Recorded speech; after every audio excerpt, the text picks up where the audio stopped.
It's a developing story out of Caldwell. The city's new mayor-elect made waves with an upset win at the ballot box just last week. Tonight, he's doing it again, but this time it's a major slip-up. Eric Phillips sending a personal voice memo about his intentions to fire the city's chief of police.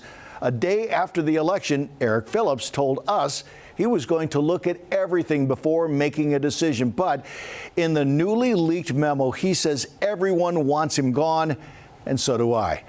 The voice memo sent to us from Carlos Hernandez, a recent candidate for Caldwell City Council. Hernandez says Phillips sent it to him by mistake.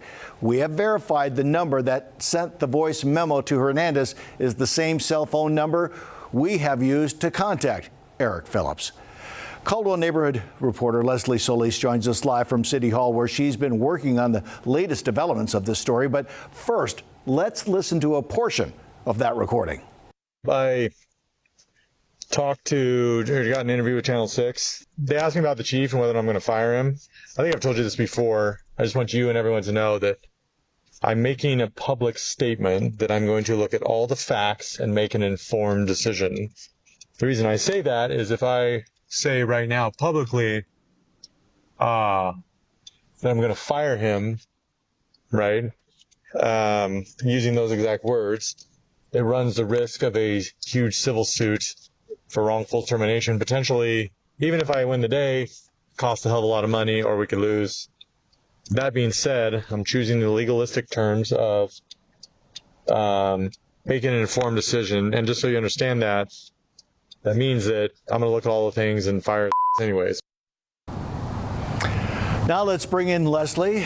You're the one who did that interview with Phillips, and you've been at City Hall this afternoon working to get reaction from leaders there. That's right, Dawn. I spoke with Phillips the day after the election. I asked him about Caldwell's police chief, Rex Ingram.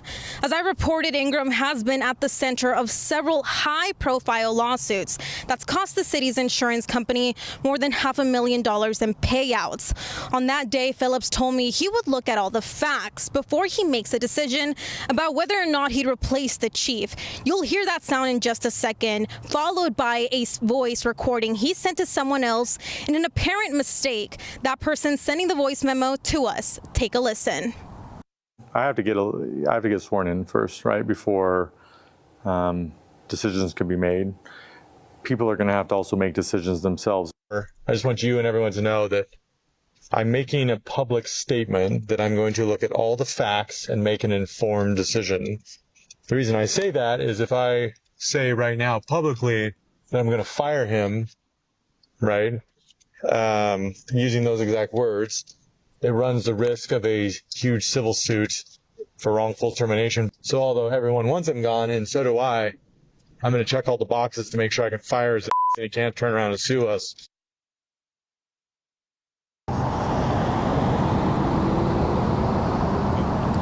I reached out to the chief of police, who calls the voice memo troubling and says there is no excuse or amount of explanation that can temper the plain meaning of Mr. Phillips' voice memo. He goes on to say he will continue to lead the department and looks forward to working with the new mayor. Eric Phillips is still to be sworn into office, replacing current Mayor Jeremy Wagner in January.